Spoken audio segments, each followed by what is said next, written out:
Hello বন্ধুরা, নমস্কার। আজ আমি একটা সম্পূর্ণ নতুন রেসিপি করব। এখানে দেখুন, নারকেল ছাড়াই নাড়ু। এখানে একটা গোটা পেঁপে নিয়েছি। পেঁপেটা আমি বোটা কেটে ছাড়িয়ে নেব। পেঁপেটা কেটে নিচ্ছি। দেখুন, পেঁপের ভিতরে একটুও বীজ নেই, পুরো সুন্দর পেঁপে। এবার আমি খোসাটা ছাড়িয়ে নেব। আমি অর্ধেকটা পেঁপে হলে আমার হয়ে যাবে, অর্ধেকটা আমি করব না।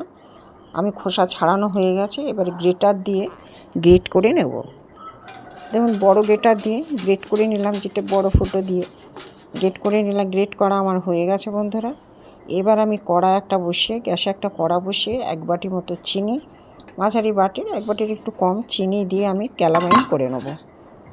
এতে ভাজতে ভাজতে ভাজতে ভাজতে এর কালার চলে আসবে। চিনিটা গ্যাস কমিয়ে দিতে হবে। সুন্দর কালার এসে গেছে বন্ধুরা, দেখুন সুন্দর কালার। এর বেশি কালার করতে গেলে তিতো হয়ে যাবে। এর মধ্যে আমি যে পেঁপে গ্রেট করা ছিল, পেঁপেটাকে আমি দিয়ে দেবো। দিয়ে খুব ভালো করে নাড়ব, ভাজতে হবে খুব ভালো করে। এবার আমি অল্প একটুখানি এতে নুন দেব। মিষ্টির জিনিসে একটু নুন দিলে টেস্টটা বেড়ে যায়। এবারে কয়েকটা এলাচ থেঁতো করে আমি দিয়ে দেবো।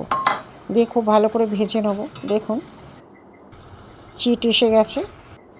এবার এটাকে আমি ঠান্ডা করতে দেবো। ঠান্ডা করে হাতে, আমি ঠান্ডা হয়ে গেছে, হাতে একটু তেল মেখে আমি নারকেল নাড়ু যেভাবে করে ওইভাবে আমি চেপে চেপে চেপে নাড়ু করে নেব। দেখুন বন্ধুরা, এই যে সুন্দর কালারও সুন্দর এসছে, হয়ে গেছে নারকেল ছাড়া নাড়ুর রেসিপি।